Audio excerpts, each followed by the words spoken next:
Tonight, punishing heat. Record-setting temperatures impacting at least 18 states. Prime conditions for wildfires out west. Once the body kind of starts getting dehydrated, it's harder to bounce back from that. But not for firefighters. Down south, barrels toward Texas. The powerful storm packing high winds and extreme rainfall could be upgraded back to a hurricane. We'll show you where it could hit. Well, I just had a bad night. Also tonight, doubling down and damage control. Did President Biden's high-stakes interview win over any Democrats calling for him to step aside? Our Natalie Brand asks one. It's about the future of our democracy. Plus, what's in the numbers? What the latest jobs report says about the state of the economy and what it means for your money. And Voice for Change. She had eyes like diamonds. Country music legend Randy Travis takes his fight for artist compensation all the way to Capitol Hill. What is your message to lawmakers? And later, birds of a feather. Why these parrots hightailed it from the tropics to find a new place to roost in Los Angeles. Some people complain about the noise, but most of the people I've talked to really like them. This is the CBS Weekend News from Washington with Adriana Diaz.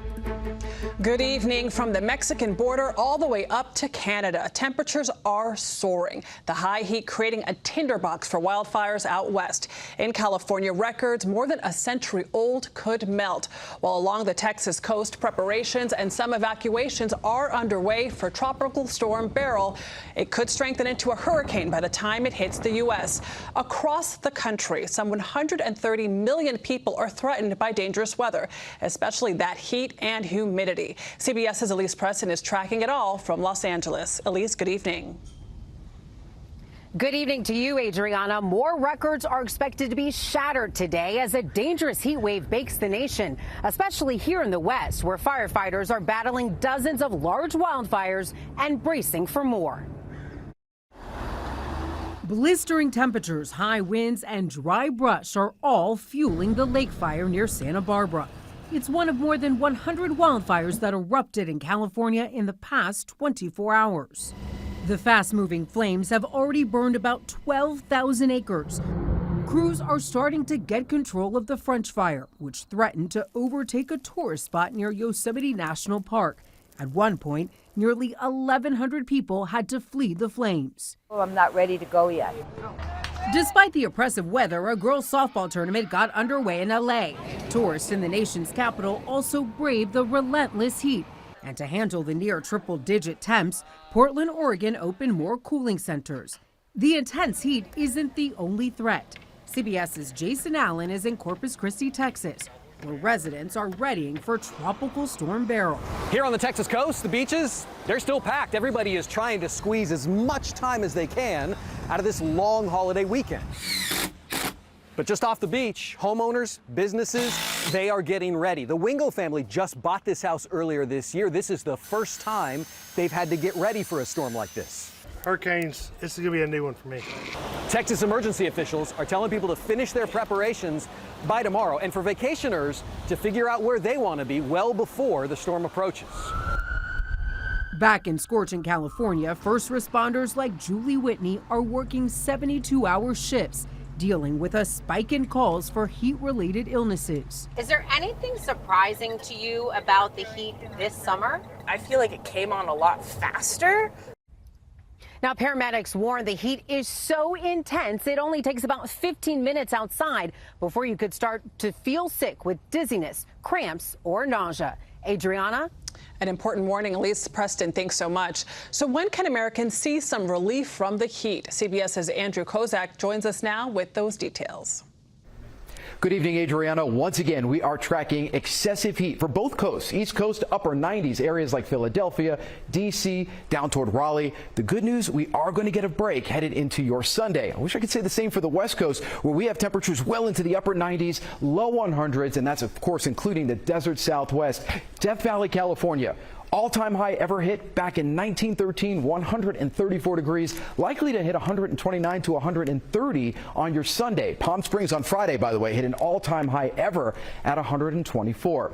We are still tracking Tropical Storm Beryl. As of Saturday night right now, a 60-mile-per-hour wind storm. It will continue to strengthen just a bit before hitting the Texas Gulf Coast. It will come in as a Category 1 hurricane, likely to come in the wee hours of the morning on Monday, about a Category 1, which means 85-mile-per-hour winds. It's also likely to become a big rain event for much of central Texas. We're talking about 1, 2, 3 inches in a few spots, other spots between 5 and 7 inches of rain. So it's that and the heat that we're watching in the week ahead. Adriana?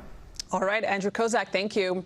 Tonight, President Biden is vowing to remain in the race for the White House amid new reactions to his televised interview where he attempted to reassure Democrats nervous about his debate performance. CBS's Natalie Brand joins us tonight from Delaware. Natalie?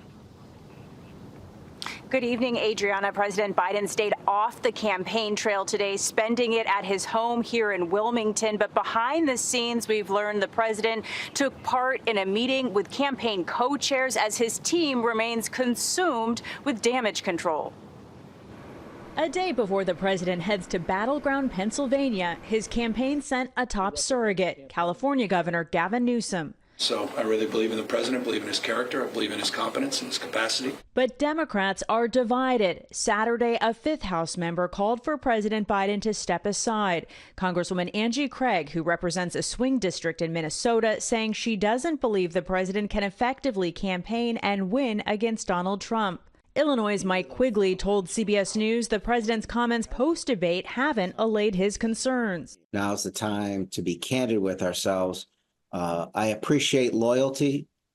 This isn't about loyalty. This is pragmatic politics to avoid a second Trump term. In an exclusive interview Friday with ABC News anchor George Stephanopoulos, the president dismissed the criticism from some in his own party. I convinced myself of two things. I'm the most qualified person to beat him, and I know how to get things done. If you can be convinced that you cannot defeat Donald Trump, will you stand down? It depends if the Lord Almighty comes out and tells me that, I might do that. His campaign is touting an aggressive next phase with more travel, interviews, and what they're calling off-the-cuff moments. But already there's new controversy over 2 recent radio interviews in which questions were provided in advance. The questions were sent to me for approval. I approved of them. The Biden campaign in a statement said it didn't condition the interviews on acceptance of the questions.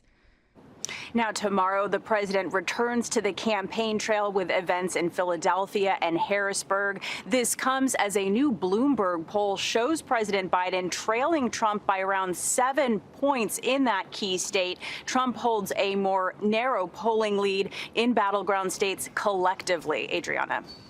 And Natalie, speaking of Trump, what is the latest on his request for a pause in his Mar-a-Lago classified documents case? Well, the federal judge overseeing that case today partially granted Trump's request, saying that she wants a briefing on the matter before deciding further. But this will postpone some of the deadlines in that case, and it stems from the Supreme Court's ruling earlier this week on presidential immunity, highlighting the impact of that decision on the former president's criminal cases. Adriana. Natalie Brand, thank you. At least 5 people are dead after a mass shooting in northern Kentucky. Police were called to a home in the city of Florence early this morning. They found 4 people dead and 3 others wounded. The suspect fled, setting off a police chase before crashing into a ditch. He died there of a self-inflicted gunshot wound. And tonight, at least 16 Palestinians are dead after an Israeli airstrike on a UN school that was being used as a shelter. The Gaza Health Ministry says most of the victims were women and children. The attack comes amid rising hopes that a new ceasefire deal may be within reach. CBS's Holly Williams has the details. Holly? Good evening. A senior U.S. official says that Hamas's response to the existing ceasefire proposal on Wednesday, quote, may provide the basis for closing the deal.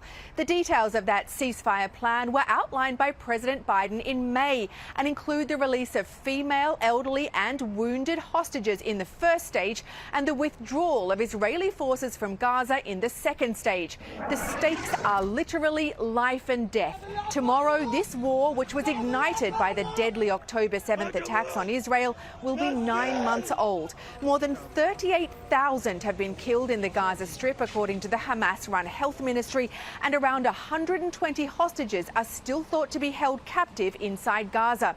A recent poll found that 60% of Israelis are in favor of the ceasefire proposal.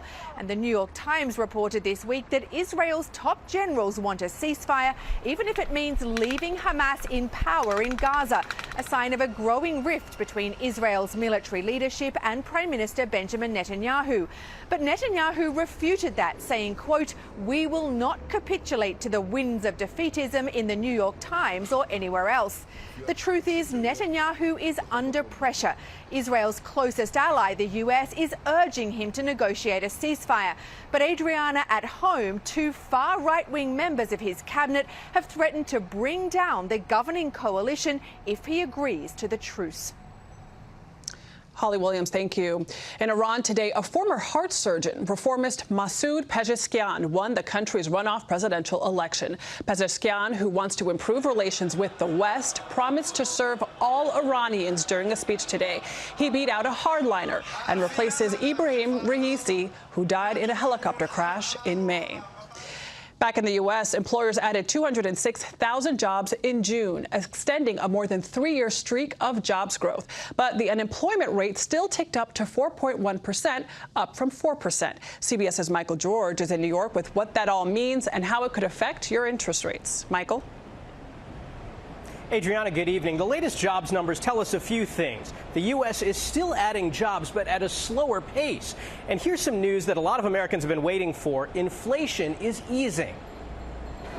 In Sunrise, Florida, more than 2,000 lined up at a job fair for a chance to work. Fredo Carrillo says it's been tough. I lost my job like 3 weeks ago, and I don't have a job, and I'm about to kind of become homeless, so I need the job desperately. Angela DiGirolamo has a job, but unfortunately, it's not enough. To pay my bills, I need to get a second job. The job market is slowing. The nation added 206,000 new jobs last month, according to the Labor Department. That's more than expected. But unemployment ticked up to 4.1%, the highest rate since fall 2021, but still a sign that hiring remains strong. That fits right in the picture of this is a good economy. 4.1% unemployment is very low. The big question is whether the drop in inflation, now at 3.3%, will be enough for the Federal Reserve to finally cut interest rates. The Fed has been cautious, I would say overly cautious, in how long they've waited to begin those adjustments. You're not going to cut interest rates all the way back down, right, in one meeting. Some other signs the Fed will be watching: the U.S. gross domestic product, which measures the total output of goods and services, weakened in the first quarter, and consumer spending is slowing. So where are we seeing the most new jobs added right now? Healthcare, social assistance, and government jobs. Adriana? Michael George, thank you. A record number of Americans are expected to travel tomorrow, both in the air and on the roads. And there's some relief for drivers. The average price for a gallon of gas is now $3.49, the lowest it's been on a 4th of July weekend in 3 years. Oscar-winning producer Jon Landau has died. Landau was known for working closely with director James Cameron. The two worked together on films Titanic and the Avatar series. No cause of death was immediately available. Jon Landau was 63 years old. Straight ahead on the CBS Weekend News, why country star Randy Travis's latest act took him before Congress. Country music star Randy Travis is reinventing himself. After a major medical setback, the Country Music Hall of Famer is finding new ways to use his voice to drive change in the industry. CBS's Nicole Killian has the story. I'm gonna love you forever. His His songs are part of America's soundtrack. Well, I wouldn't have nothing if I didn't have you. But country music legend Randy Travis's career was forever transformed when he suffered a stroke in 2013 that left him partially paralyzed with limited ability to speak. He never looked at it like, why me? He was always, why not me? And I love that about him. He's not bitter about it. So we've learned together. With the help of his wife Mary and longtime producer Kyle Lenning, the Hall of Famer released his first song post-stroke this year using artificial intelligence. He shared it with CBS Sunday Morning. She had eyes like diamonds. The Grammy Award winner is also turning his artistry into advocacy on Capitol Hill. Chairman Issa, thank you for having us. This summer, the couple testified before a congressional panel to push for the American Music Fairness Act. The bipartisan legislation would require radio stations to pay artists royalties when their songs are played on the radio. Do you see this as another way to use your voice? Yeah. What is your message to lawmakers? Well, in Randy's case, since the stroke, he can't tour. He doesn't make money on the road selling merch. They don't have CD and album sales anymore. So we depend on his royalties. I think more than anything, Randy wants to make changes for the younger generation of artists. Some broadcasters have argued the proposed change would be too costly for stations. Make no mistake that a new performance royalty imposed on local stations would create harm for local stations, listeners, and the recording industry itself. But the Travises believe the bill could be a game changer for recording artists. Randy has always wanted to make a difference in other people's lives. He's less interested in his own than he is everybody else's. And when you get to know that heart, you understand that. I was the one. Playing it forward. Nicole Killian, CBS News, Capitol Hill. Still ahead on the CBS Weekend News, a centuries-old custom in Spain sparking fresh protests.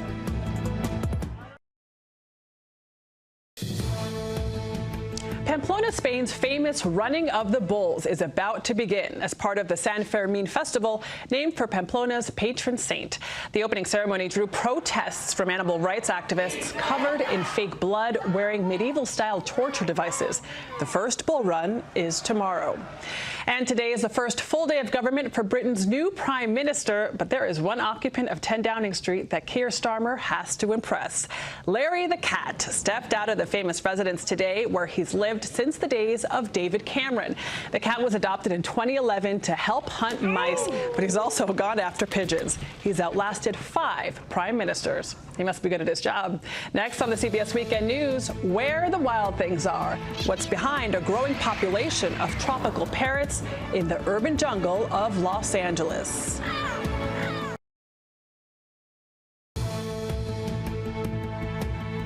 Birds of a feather are flocking together in the streets of Los Angeles. They're wild parrots that were going extinct in their native Mexico. CBS's Joy Benedict reports. It's the call of the wild. Parrot, that is. Drowning out the traffic is the sound of thousands of these wild birds who have traded the tropics for LA's concrete jungle. The squawks ruffle some feathers. Some people complain about the noise from the parrots, but most of the people I've talked to really like them. Parrots are native to Mexico, but now thrive in Southern California. This is a red-crowned parrot.